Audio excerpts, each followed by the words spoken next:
हर कोशिश में शायद सफलता नहीं मिल पाती, लेकिन हर सफलता का कारण कोशिश ही होता है। तो जब भी आप सफल होंगे उसके पीछे ये छोटे छोटे प्रयास आपके जो हैं ये लॉन्ग टर्म तक आपको काफ़ी फ़ायदा देंगे।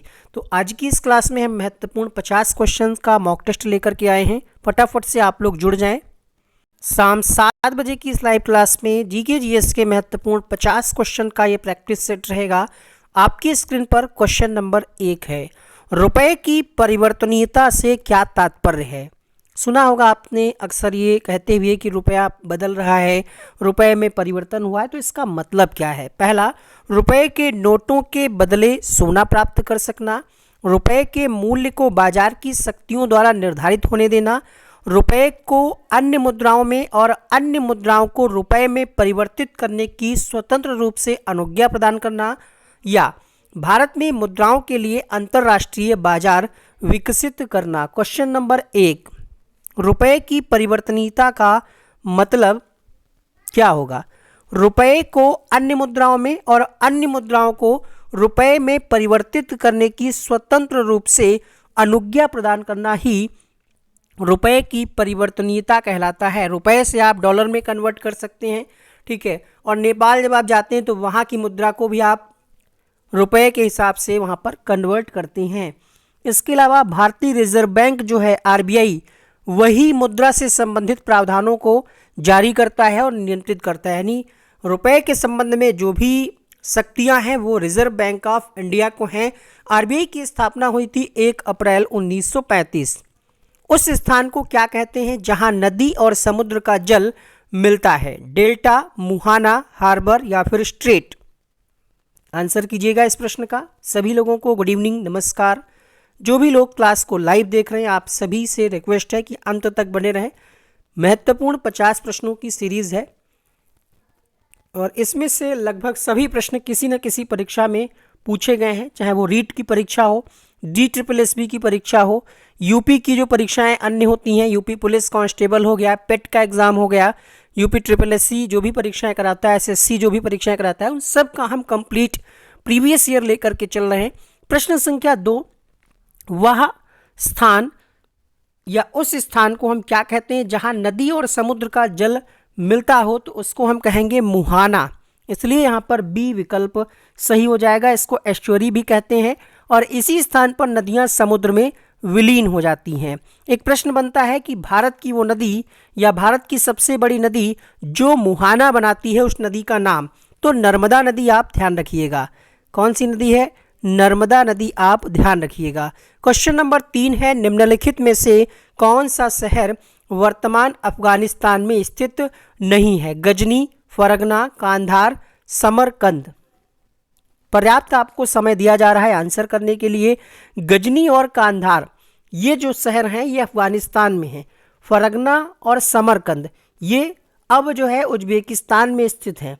अर्थात प्रश्न संख्या 3 में आपका उत्तर हो जाएगा केवल 2 और 4 जो हैं ये अफगानिस्तान में स्थित नहीं है।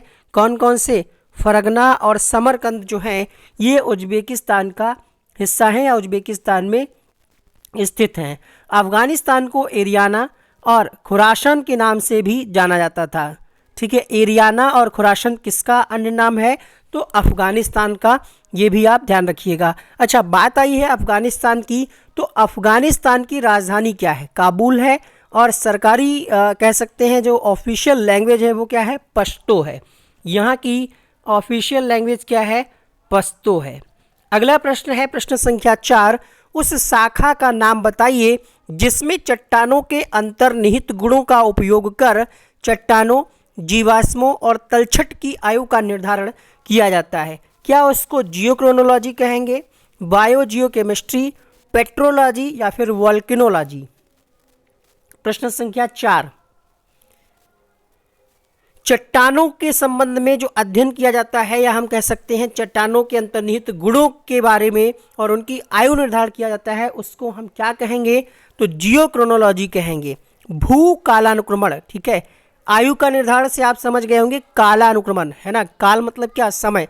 आयु, समय का निर्धारण जो है जियोक्रोनोलॉजी के अंतर्गत किया जाता है, ठीक है। इसको हम हिंदी में क्या कहते हैं? भू कालानुक्रमण और जियोक्रोनोलॉजी। अगला प्रश्न देखिएगा, प्रश्न संख्या 4 हो चुका है। भारत में एक ऐसा स्थान है जहां यदि आप समुद्र किनारे खड़े होकर समुद्र का अवलोकन करें तो आप पाएंगे कि दिन में 2 बार समुद्र का जल तटीय रेखा से कुछ किलोमीटर पीछे की ओर चला जाता है और फिर तट पर वापस आता है, और जब जल पीछे हटा होता है तब आप वास्तव में समुद्र तल पर चल सकते हैं। यह अनूठी घटना कहाँ देखी जाती है? भावनगर में, भीमू निपटनम में, चांदीपुर में, नागपट्टिनम में। कौन सा स्थान है?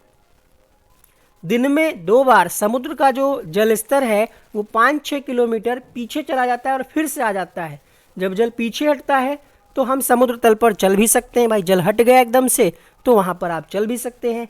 ऐसी घटना जो है चांदीपुर, ठीक है, चांदीपुर में होती है। तो यहाँ पर आपका सी विकल्प सही हो जाएगा। और चांदीपुर जो समुद्र तट है इसको लुका छिपी समुद्र तट भी कहा जाता है। क्या कहा जाता है? तो प्रश्न ऐसे भी पूछा जा सकता है, लुका छिपी समुद्र तट कहाँ स्थित है? चांदीपुर। अब चांदीपुर बात आई है तो चांदीपुर कहीं ना कहीं होगा। क्या ये उत्तर प्रदेश में है, राजस्थान में है, मध्य प्रदेश में है, उड़ीसा में है, नागालैंड में है, कहाँ है? तो ये उड़ीसा में स्थान है। ठीक है, अब आपको हमेशा याद रहेगा चांदीपुर उड़ीसा। प्रसिद्ध यूनेस्को स्थल बोर्दो, पोर्ट ऑफ मून, ये किस देश में स्थित है? चीन, France, Costa Rica, Austria. Port of moon जो है ये यूरोप महाद्वीप के फ्रांस में स्थित है। तो यहाँ पर क्वेश्चन नंबर 6 के लिए आंसर जाएगा विकल्प बी के साथ। ये कहाँ स्थित है? फ्रांस में स्थित है, दक्षिण पश्चिमी फ्रांस में स्थित है। और ये बोर्दो का बंदरगाह एक ऐसा ऐतिहासिक शहर है जिसको विश्व धरोहर स्थल के रूप में शामिल किया गया। प्रश्न बन सकता है कि कब शामिल किया गया इसको? तो 2007 में इसको शामिल किया गया यूनेस्को स्थल की सूची में। और इस शहर को विश्व प्रसिद्ध शराब उत्पादन के क्षेत्र के रूप में कह सकते हैं, शराब उत्पादन क्षेत्र की राजधानी के रूप में भी जाना जाता है। तो यहाँ पर आपका फ्रांस उत्तर हो जाएगा। ब्लैक होल सिद्धांत की खोज किसके द्वारा की गई? एस चंद्रशेखर, हरगोविंद खुराना, सीवी रमन या फिर एस रामानुजम। प्रश्न संख्या 7, ब्लैक होल सिद्धांत की खोज चंद्रशेखर के द्वारा की गई थी। एस चंद्रशेखर यहाँ पर दिया गया है, पहले विकल्प में सही हो जाएगा। ये भारतीय अमेरिकी खगोल शास्त्री थे और इन्होंने विलियम ए फाउलर के साथ मिलकर के संयुक्त रूप से 1983 में भौतिकी का नोबेल पुरस्कार भी इन्होंने प्राप्त किया था। इसके अलावा ये काफ़ी पॉपुलर रहे। इन्होंने शिकागो और जो कैम्ब्रिज विश्वविद्यालय है उन शिक्षण संस्थानों में भी इन्होंने कार्य किया है। तो ब्लैक होल सिद्धांत का संबंध किससे है? एस चंद्रशेखर से है। क्वेश्चन नंबर 8, प्रसिद्ध नारा इंकलाब जिंदाबाद किसके द्वारा दिया गया? चंद्रशेखर आजाद, सरदार भगत सिंह, अशफाक उल्लाह खां, अबुल कलाम आजाद। इंकलाब जिंदाबाद।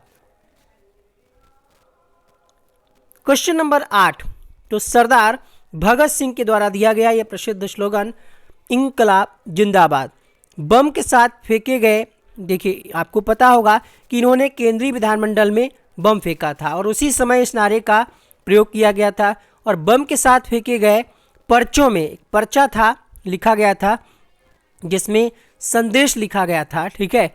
और इस संदेश में ऐसा कुछ था कि बहरे कानों तक अपनी आवाज़ पहुंचाने के लिए बम का प्रयोग किया गया है। भगत सिंह के साथ साथ करतार सिंह सराभा को अपना आदर्श मानते थे। जो भगत सिंह थे किसको अपना आदर्श मानते थे? तो करतार सिंह को। करतार सिंह सराभा पूरा नाम था। इसके अलावा अगर ऑप्शन में यहाँ पर ना दिया हो सरदार भगत सिंह तो एक बार अभी टीआरई में बीपीएससी टीआरई में प्रश्न पूछा गया है कि वहाँ पर ऑप्शन सरदार भगत सिंह नहीं था।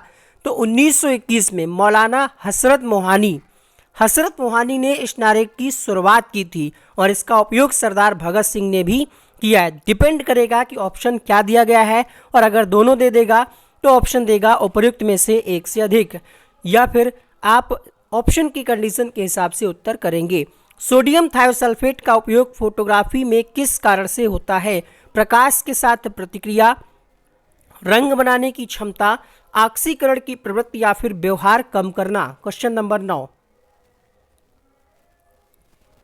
सोडियम थायोसल्फेट का उपयोग क्यों किया जाता है?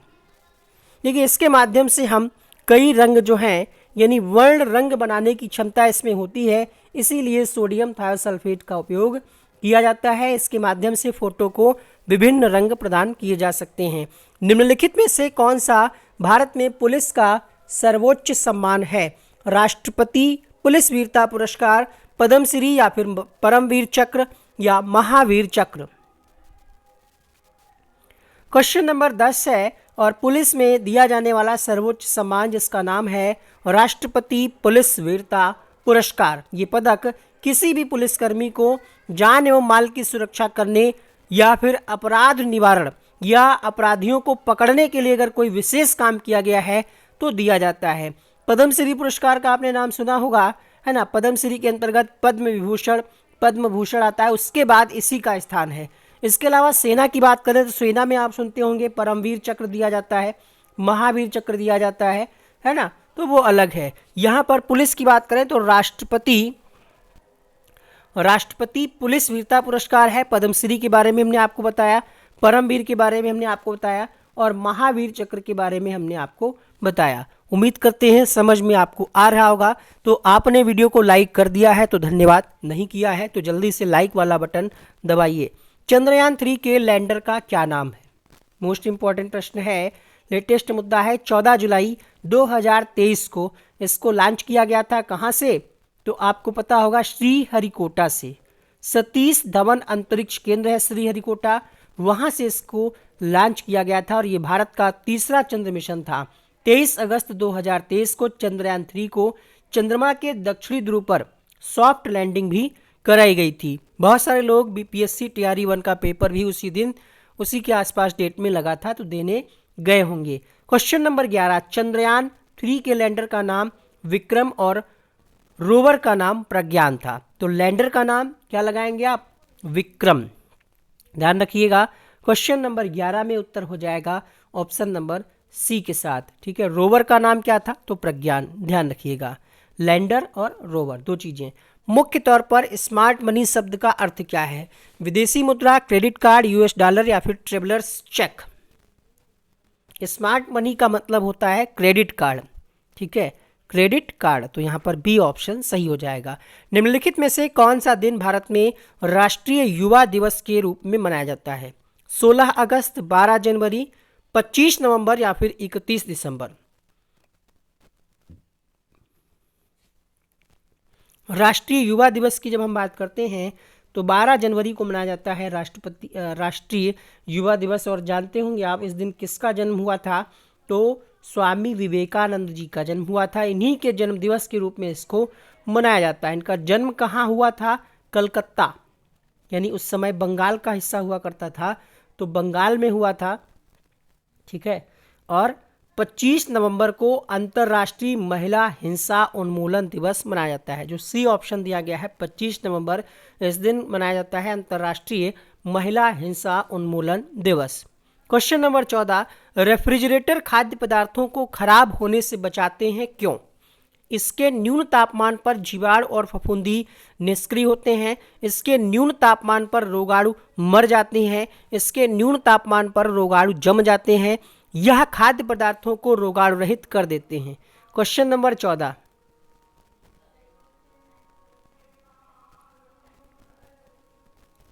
रेफ्रिजरेटर के न्यून तापमान पर जीवाणु और फफूंदी जो हैं ये निष्क्रिय होते हैं। इसी की वजह से खाद्य पदार्थों को रेफ्रिजरेटर यानी फ्रिज कहें या रेफ्रिजरेटर कहें, उसमें आप अधिक समय तक रख सकते हैं। न्यूनतम तापमान जो है 4.4 डिग्री या इससे कम भी रखा जा सकता है। तो यहाँ पर आप क्या लगाएंगे? रोगाणु मर नहीं जाते बल्कि वो अपना काम तमाम नहीं कर पाते हैं, निष्क्रिय हो जाते हैं। ठीक है, अपना काम तमाम नहीं कर पाते हैं। तो उत्तर होगा फर्स्ट ऑप्शन। मैकमोहन रेखा किन देशों के मध्य सीमा रेखा बनाती है? भारत एवं चीन, भारत एवं पाकिस्तान, भारत एवं म्यांमार, भारत एवं नेपाल।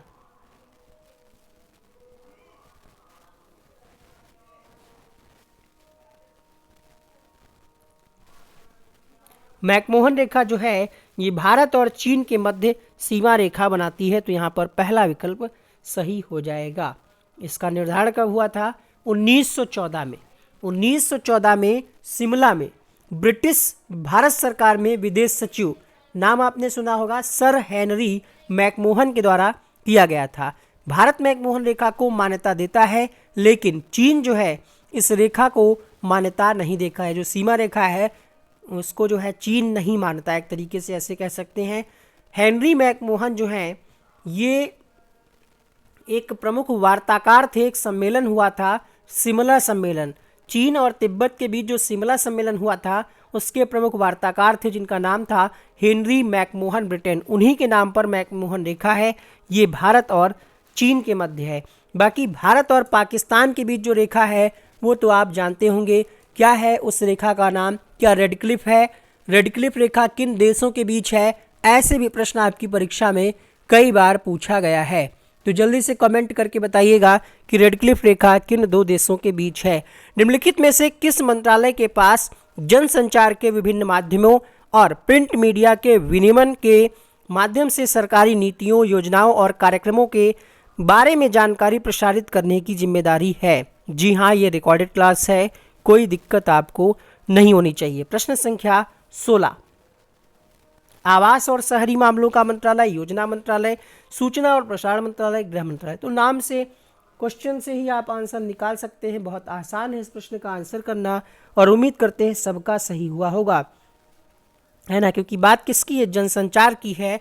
तो सूचना और प्रसारण मंत्रालय जो है उसके माध्यम से ये सारी जानकारियाँ मिलती हैं, उसी को ये जिम्मेदारी दी गई है। अगला प्रश्न देखिएगा, अगला प्रश्न है प्रश्न संख्या 17, वह देश जो विश्व में रेशम का सबसे बड़ा उत्पादक है? भारत, चीन, ब्राजील, जापान।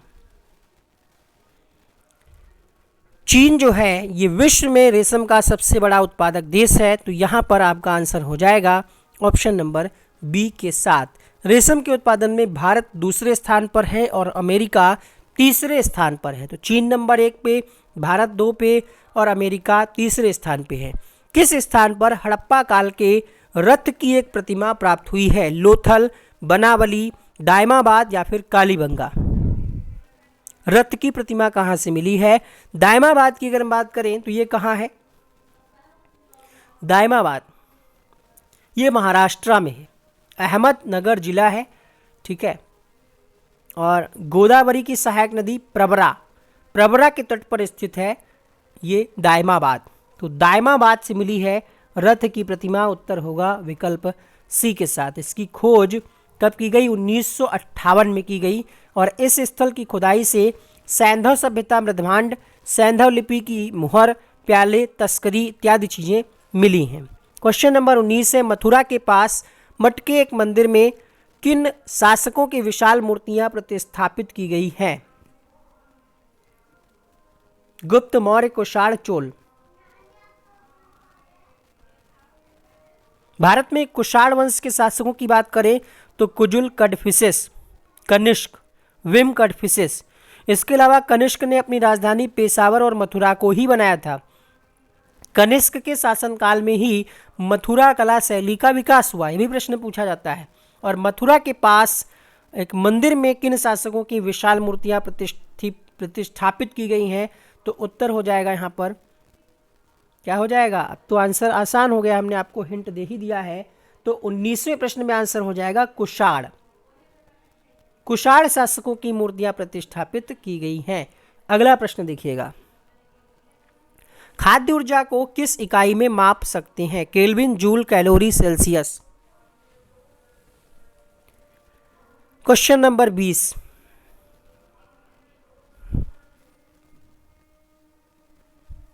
सही जवाब होगा यहाँ पर प्रश्न संख्या 20 के लिए खाद्य ऊर्जा को कैलोरी में मापा जाता है। किसमें? कैलोरी में। भारतीय महिला बैंक लिमिटेड का विलय किस बैंक में किया गया था? IDBI, state bank of India, bank of India, bank of Baroda. 1 अप्रैल 2017 से स्टेट बैंक ऑफ इंडिया में इसका विलय कर दिया गया। भारतीय महिला बैंक की स्थापना विशेषकर महिलाओं के हितों को ध्यान में रखते हुए की गई थी 2013 में। 2013 में स्थापना हुई थी इस बैंक की, भारतीय महिला बैंक लिमिटेड, और 2017 में इसका विलय एसबीआई में कर दिया गया था। स्थापना इसकी भी मुंबई में ही की गई थी। वर्ष 2011 में भारत की जनगणना कार्य कितने चरणों में किया गया? विकल्प 1 2 3 4 दिए गए हैं। 7वीं जनगणना थी आज़ादी के बाद, ये 2 चरणों में हुई थी। ठीक है, 2011 की जो जनगणना है 2 चरणों में हुई थी। पहला चरण जो है अप्रैल से सितंबर 2010 तक रहा, दूसरा चरण फरवरी, ठीक है, फरवरी 2011 के मध्य तक पूरा हुआ था। तो 2 चरणों में, ध्यान रखिएगा। प्रश्न पूछता है कि जो 2011 में जनगणना हुई थी उसका मुख्य विषय क्या था? हमारी जनसंख्या हमारा भविष्य। क्या था? हमारी जनसंख्या हमारा भविष्य, ये इसका मुख्य विषय था। गतिशील श्यानता की एसआई इकाई क्या है? न्यूटन पर मीटर, पास्कल सेकेंड, न्यूटन पर मीटर वर्ग या पास्कल मीटर? प्रश्न संख्या 23। श्यानता होता क्या है? श्यानता किसी तरल का प्रतिरोध गुण है, या हम ये कह सकते हैं कोई तरल है ना, और उस तरल का विरोध करने की क्षमता उस तरल की श्यानता कहलाती है। और इसका एसआई यूनिट क्या होगा? प्रश्न संख्या 23 में आपका उत्तर हो जाएगा pascal second. Pascal second, pascal प्रति सेकेंड नहीं, पास्कल और सेकेंड। ओजोन छिद्र के लिए कौन सा प्रदूषक जिम्मेदार है? CO2, SO2, CO, CFC। CFC मतलब क्लोरोफ्लोरोकार्बन। यही जो है ओजोन परत को नष्ट कर रहा है और इससे सूर्य से आने वाली पराबैंगनी विकिरण में बढ़ोतरी हो रही है, जिससे काफ़ी सारे रोगों में भी वृद्धि देखने को मिल रही। तो उत्तर होगा CFC। ज्ञात निम्नलिखित में से किस देश की आधिकारिक मुद्रा है? श्रीलंका, म्यांमार, तुर्की, अफगानिस्तान। ज्ञात जो है ये म्यांमार की आधिकारिक मुद्रा है। म्यांमार की आधिकारिक मुद्रा है। और श्रीलंका की आधिकारिक मुद्रा क्या है? रुपया। अफगानिस्तान की आधिकारिक मुद्रा अफगानी। तुर्की कह सकते हैं, है ना। तो यहाँ की आधिकारिक मुद्रा क्या है? लीरा है। तुर्की की आधिकारिक मुद्रा क्या है? लीरा है। और क्यात कहाँ की है?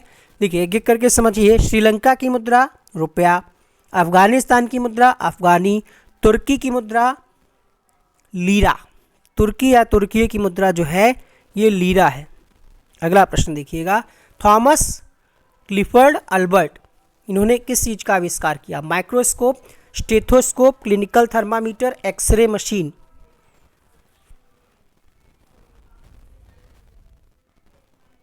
(1866) में क्लिनिकल थर्मामीटर का आविष्कार किया गया था थॉमस क्लिफर्ड अल्बर्ट के द्वारा। सी विकल्प इसका सही हो जाएगा। ब्रिटेन के रहने वाले थे ये। निम्नलिखित में से भारत का सर्वोच्च सैन्य पुरस्कार कौन सा है?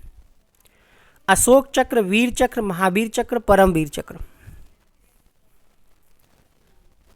परमवीर चक्र जो है ये सेना में सबसे जो है सर्वोच्च सैन्य पुरस्कार माना जाता है। क्यों दिया जाता है? तो कुछ अच्छा काम करेंगे, दूसरों की जान बचाएंगे, है ना, या अपना बलिदान दे देंगे, तो उसी के क्षेत्र में दिया जाता है। महावीर चक्र, वीर चक्र भी जो हैं ये दूसरे और तीसरे स्थान पर हैं, युद्धकालीन पुरस्कार हैं। शांतिकाल में अगर बताएं तो सर्वोच्च वीरता पुरस्कार अशोक चक्र माना जाता है। अगला प्रश्न है, महात्मा गांधी के राजनीतिक गुरु कौन थे? CR दास, दादा भाई नौरोजी, बालकृष्ण तिलक या फिर गोपाल कृष्ण गोखले? GK गोखले यानी गोपाल कृष्ण गोखले जो है ये महात्मा गांधी के राजनीतिक गुरु थे। कौन थे ये? महात्मा गांधी के राजनीतिक गुरु थे। और गोपाल कृष्ण गोखले कौन थे? तो ये एक समाज सुधारक और शिक्षाविद थे। इन्होंने नेतृत्व किया भारत के स्वतंत्रता आंदोलन का। ये नरम दल के नेता थे। 1905 में बनारस में जो अधिवेशन हुआ था भारतीय राष्ट्रीय कांग्रेस का, उसके अध्यक्ष भी बने। 1905 में the servants of India society की स्थापना भी इन्हीं के द्वारा की गई। तो प्रश्न बनता है, the servants of India society की स्थापना किसके द्वारा की गई? गोपाल कृष्ण गोखले के द्वारा की गई। इसके अलावा एक प्रश्न बनता है, द हितवाद, ये एक साप्ताहिक अंग्रेजी समाचार पत्र था, ये भी इन्हीं के द्वारा लॉन्च किया गया था। गोपाल कृष्ण गोखले के द्वारा। निम्नलिखित में से कौन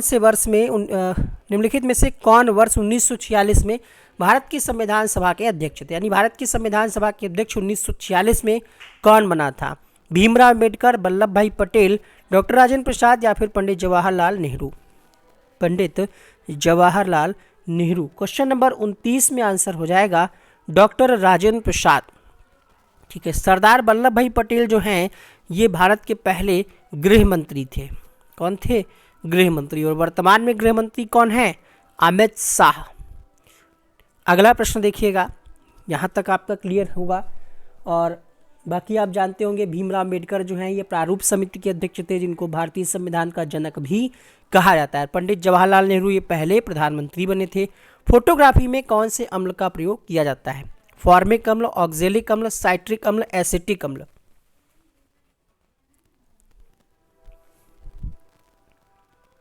फोटोग्राफी में ऑक्जेलिक अम्ल का प्रयोग किया जाता है, तो यहाँ पर उत्तर हो जाएगा ऑक्जेलिक अम्ल अर्थात ऑप्शन नंबर बी। द्वितीय विश्व युद्ध के समय ब्रिटेन का प्रधानमंत्री कौन था? विंस्टन चर्चिल, क्लीमेंट एटली, Anthony Eden, Herald Wilson?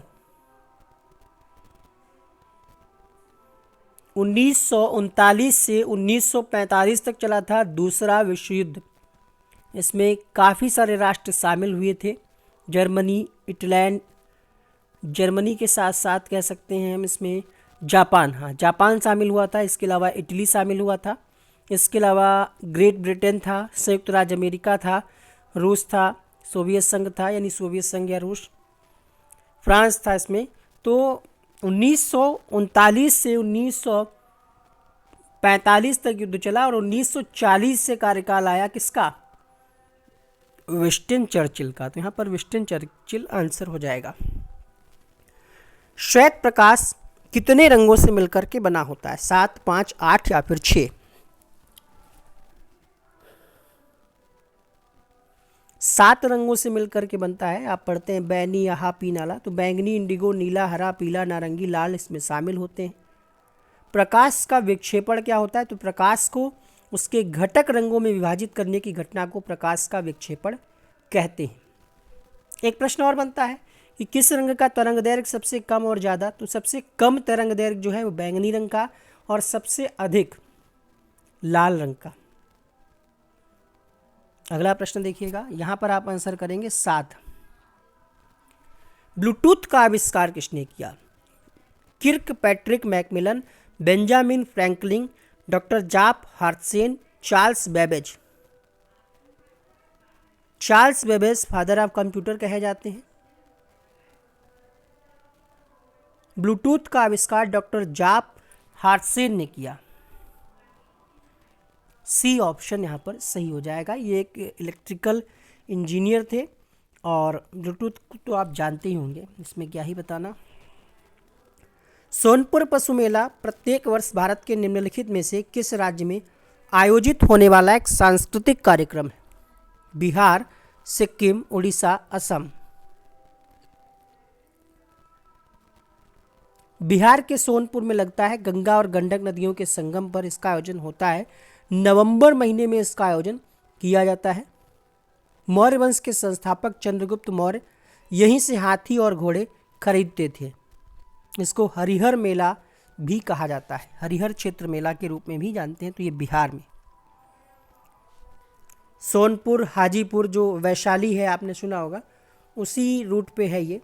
Greenland कहाँ स्थित है? दक्षिण प्रशांत, हिंद महासागर, कैरेबियन सागर, उत्तरी अटलांटिक? Question number 35। ग्रीनलैंड जो है ये कहाँ स्थित है? क्षेत्रफल की दृष्टि से विश्व का सबसे बड़ा द्वीप है और ये उत्तरी अटलांटिक में स्थित है। उत्तरी अटलांटिक महासागर में स्थित है। उत्तरी अमेरिका महाद्वीप का ये हिस्सा है जो डेनमार्क के नियंत्रण में है। ग्रीनलैंड की राजधानी क्या है? नुक। ग्रीनलैंड की राजधानी जो है नुक है। अच्छा, आज ये क्लास हम लाइव कर सकते थे बट किए नहीं, इंटरनेट की थोड़ी सी दिक्कत चल रही है। कल से आपको रेगुलर लाइव क्लास मिलेगी। बीच बीच में बफरिंग होने लगता है तो फिर मज़ा नहीं आता है, ठीक है। और आपको कोई ज़्यादा डिफरेंस नहीं लगता है, जिसको पढ़ना है जिसको सीखना है उसके लिए लाइव और रिकॉर्डेड मैटर नहीं करता। कंटेंट अच्छा हो, क्वेश्चंस अच्छा हो, आपको समझ में आए। लाइव में बस इतना है कि हम आपके नाम बोल देते हैं और आपके कमेंट्स को तुरंत रीड कर लेते हैं। कमेंट हम अभी भी रीड कर रहे हैं। क्वेश्चन नंबर 36 आपने पढ़ लिया होगा। कथन है कि 1940 में गांधी जी ने कुछ चुने हुए लोगों द्वारा सीमित सत्याग्रह का आह्वान किया। दूसरा कारण ये कहता है सीमित इसलिए रखा गया ताकि ब्रिटेन के युद्ध प्रयासों को ठेस पहुंचे। तो प्रश्न संख्या 36, देखिए ये बात सही है कि 1940 में कुछ लोगों के द्वारा ही इसको शुरू किया गया था। इसका मुख्य उद्देश्य था कि ब्रिटिश सरकार राष्ट्रवादियों के धैर्य को उनकी दुर्बलता ना समझे। मतलब अगर हम शांत बैठे हैं तो इसका मतलब नहीं है कि हम दुर्बल हैं। ये सत्याग्रह इसलिए सीमित रखा गया था ताकि देश में जन संघर्ष की भूमिका का निर्माण किया जा सके। तो पहला तो सही है, लेकिन इसका मतलब ये नहीं था कि ब्रिटेन के युद्ध प्रयासों को ठेस पहुंचे। अर्थात ए सही है लेकिन आर गलत है। ए ऑप्शन यहाँ पर सही हो जाएगा 36वें प्रश्न के लिए। अगला प्रश्न देखिएगा, निम्नलिखित में से किस राज्य के कुछ हिस्सों में 400 वर्ष पहले नहर सिंचाई की एक स्थानीय प्रणाली विकसित हुई थी जिसे कुल्ल कहा जाता था? हिमाचल प्रदेश, गुजरात, केरल, कर्नाटक। प्रश्न संख्या 37, हिमाचल प्रदेश राज्य के कुछ हिस्सों में 400 वर्ष पहले एक प्रणाली विकसित की गई थी जिसको कुल्ल कहा जाता था। तो ध्यान रखिएगा ये हिमाचल प्रदेश से संबंधित है। बात आई है हिमाचल प्रदेश की, तो हिमाचल प्रदेश की स्थापना कब हुई थी? 15 अप्रैल 1948 को। 1 जुलाई को ये केंद्र शासित बनाया गया और 1971 में हिमाचल प्रदेश को पूर्ण राज्य का दर्जा दिया गया। इसको देवभूमि के नाम से भी कुछ लोग जानते हैं, हालांकि उत्तराखंड को भी देवभूमि कहा जाता है ना। चलिए, तो यहाँ पर आपका आंसर ए हो जाएगा। अगला प्रश्न देखिएगा, पूर्ति अपनी मांग का सृजन स्वयं करती है, ये कथन किसका है? रॉबर्टसन, जेबी से का, कीन्स का, मार्शल का।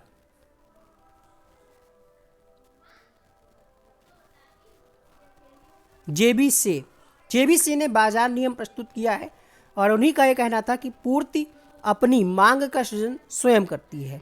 इस नियम के अनुसार किसी वस्तु का निर्माण उस वस्तु की मांग पैदा करता है क्योंकि एक वस्तु दूसरी वस्तु की स्थानापन्न होती है। तो यहाँ पर आपका उत्तर हो जाएगा जे बी से। इंग्लिश में आप ऐसे पढ़ेंगे।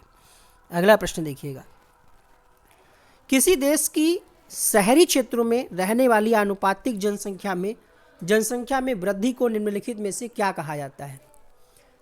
औपनिवेशीकरण, शहरीकरण, ग्रामीकरण या फिर अनियोजित विकास। शहरी क्षेत्रों में रहने वाली आनुपातिक जनसंख्या में अगर वृद्धि हो रही है तो इसको क्या कहेंगे?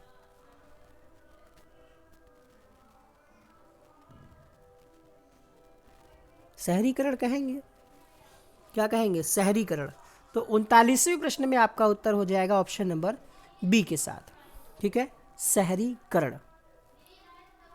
2011 की जो जनगणना हुई थी उसके हिसाब से अगर हम बात करें तो 121 करोड़ जनसंख्या, उसमें से लगभग 37 करोड़ जनसंख्या जो है वो शहरी क्षेत्रों में निवास करती है। और भारत की कुल जनसंख्या में शहरी जनसंख्या कितनी है? 31.16% भारत की कुल जनसंख्या। तो यहाँ पर आपको आंसर करना है शहरीकरण। अगला प्रश्न है, निम्नलिखित में से किसने गदर आंदोलन में महत्वपूर्ण भूमिका निभाई थी? श्यामजी कृष्ण वर्मा, लाला हरदयाल, बिपिन चंद्र पाल, विष्णु गणेश पिंगले। प्रश्न संख्या 40, गदर आंदोलन से संबंधित है लाला हरदयाल। विकल्प यहाँ पर बी सही हो जाएगा। 1913 में गदर पार्टी की स्थापना हुई लाला हरदयाल के प्रयासों से। कहाँ? सैन फ्रांसिस्को में। गदर पार्टी के पहले अध्यक्ष कौन थे? सोहन सिंह भकना। प्रथम मंत्री लाला हरदयाल। कोषाध्यक्ष बने थे काशीराम। संगीतकार जिनका नाम है उस्ताद बिस्मिल्लाह खां किस संगीत वाद्य यंत्र से संबंधित थे? तबला, बांसुरी, सितार, शहनाई। 2001 में इनको भारत रत्न मिला, हम पहले भी बता चुके हैं। और इनकी मृत्यु बनारस में हुई थी।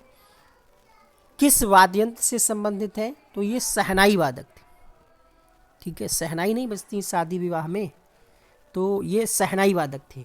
तो आंसर होगा ऑप्शन नंबर डी के साथ। ध्यान रखिएगा, प्रश्न पूछ सकता है कि इनको भारत रत्न कब मिला, तो 2001 में। निम्नलिखित में से कौन सा पुरस्कार सहकारी और दुग्ध उत्पादक कंपनियों को आगे बढ़ने और प्रतिस्पर्धी भावना पैदा करने के लिए प्रेरित करने हेतु दिया जाता है? अर्जुन पुरस्कार, द्रोणाचार्य पुरस्कार, राष्ट्रीय गोपाल रत्न पुरस्कार, ध्यानचंद पुरस्कार। सहकारी और दुग्ध कंपनियों को आगे बढ़ाने के लिए दिया जाता है। पढ़ लिया आपने? उत्तर होगा राष्ट्रीय गोपाल रत्न पुरस्कार, ये दिया जाता है, राष्ट्रीय गोपाल रत्न पुरस्कार। बाकी आप जानते हैं अर्जुन पुरस्कार, द्रोणाचार्य पुरस्कार ये खेल जगत से संबंधित है। खेल के क्षेत्र में सबसे बड़ा पुरस्कार ध्यानचंद खेल रत्न पुरस्कार है।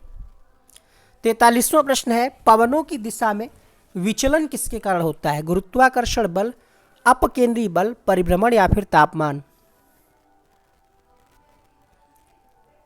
पवनों की दिशा में विचलन पृथ्वी के परिभ्रमण के कारण होता है, परिभ्रमण के कारण। तो यहाँ पर सी सही हो जाएगा, क्योंकि पृथ्वी अपनी धुरी पर घूमने के साथ साथ सूर्य का चक्कर भी लगाती है, यानी परिभ्रमण के साथ साथ परिक्रमण भी करती है। इसी की वजह से पवनों की दिशाओं में परिवर्तन, दिन रात का होना, ठीक है, और ऋतु परिवर्तन होना, ये घटनाएं होती हैं। तो परिभ्रमण होगा। खुदाई खिदमतगार संगठन के संस्थापक का नाम? बदरुद्दीन तैयब जी, मोहम्मद अली जिन्ना, खान अब्दुल गफ्फार खां, मौलाना आजाद। क्वेश्चन नंबर 44, खान अब्दुल गफ्फार खां खुदाई खिदमतगार संगठन के संस्थापक थे। निम्नलिखित में से किस दिन को भारत में संविधान दिवस के रूप में मनाया जाता है? तो इस प्रश्न का उत्तर आप सभी जितने भी लोग देख रहे हैं लाइव के साथ साथ कमेंट बॉक्स में लिखिएगा, इसमें बताने की आवश्यकता नहीं है। एक्सेल में टाइम फंक्शन के लिए पूर्ण वाक्य विन्यास क्या है? बताइए। समय घंटा मिनट, सेकंड मिनी सेकंड, घंटा मिनट सेकंड, दिन घंटा मिनट। टाइम फंक्शन जो है उसमें किसका प्रयोग क्रमानुसार होता है? तो घंटा, मिनट और फिर सेकंड। घंटा, मिनट और सेकंड, सी विकल्प सही हो जाएगा। अगला प्रश्न देखिएगा, आर्यभट्ट प्रेक्षण विज्ञान अनुसंधान संस्थान उत्तराखंड राज्य के निम्नलिखित में से किस जिले में स्थित है? अल्मोड़ा, चंपावत, नैनीताल, चमोली। ये नैनीताल में है, उत्तराखंड के नैनीताल में है आर्यभट्ट प्रेक्षण विज्ञान अनुसंधान संस्थान। अगला प्रश्न देखिएगा, कांग्रेस के किस अधिवेशन में साइमन कमीशन के बाइकॉट का नारा दिया गया था? कलकत्ता अधिवेशन, मद्रास अधिवेशन, सूरत अधिवेशन, नागपुर अधिवेशन। 1927 में कांग्रेस के मद्रास अधिवेशन में, मद्रास अधिवेशन जो 1927 वाला हुआ था उसमें। बाकी आप साइमन कमीशन की बात करें तो 7 सदस्यों का ये था आयोग, एक तरीके से सभी इसमें सफ़ेद लोग थे, गोरे लोग थे, इसलिए इसको स्वायत्त कमीशन भी कहा गया है ना। और 1928 में ये भारत पहुंचा, इसमें भारत का कोई भी सदस्य शामिल नहीं था, इसी वजह से इसका विरोध भी हुआ था। संयुक्त राज्य अमेरिका में स्थित ग्रैंड कैनियन निम्नलिखित में से किस नदी द्वारा निर्मित किया गया था? Hudson, Colorado, Columbia, Yukon. Question number 49,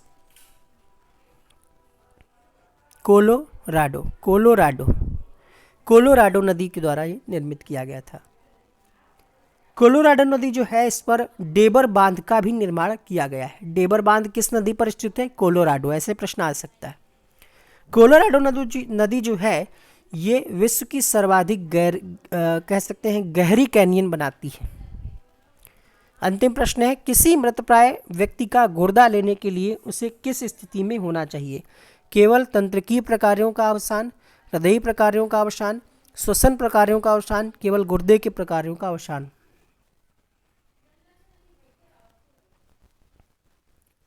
किसी व्यक्ति की जिसकी मृत्यु हो चुकी है, अगर उसका गुर्दा डोनेट करना है, निकालना है, तो केवल तंत्रिकीय प्रकारों का अवसान होना चाहिए। ठीक है, अगर ऐसा नहीं है तो गुर्दे का प्रत्यारोपण नहीं किया जा सकेगा। तो यहाँ पर हम आंसर क्या लगाएंगे? केवल तंत्रिकीय प्रकारों का अवसान अर्थात पहला सी हो जाएगा। तो इन 50 क्वेश्चंस में आपका क्या कुछ स्कोर रहा, कमेंट बॉक्स में लिखिएगा। 40 मिनट की क्लास ये हो चुकी है और 50 क्वेश्चन आपने व्याख्यात्मक रूप से समझे हैं। उम्मीद करते हैं क्लास आपको पसंद आई होगी। मिलते हैं नेक्स्ट वीडियो में। बाकी शाम 7 बजे से आपको कल से रेगुलर क्लास मिलती रहेगी, ठीक है। अभी थोड़ा सा नॉइज़ का इशू है, मेला वगैरह चल रहा है तो उसकी वजह से बहुत शोर हो रहा है, तभी रिकॉर्डेड क्लास हम कहीं और से रिकॉर्ड करके आपको दे रहे हैं। मिलते हैं नेक्स्ट क्लास में। Thank you so much, bye bye, take care.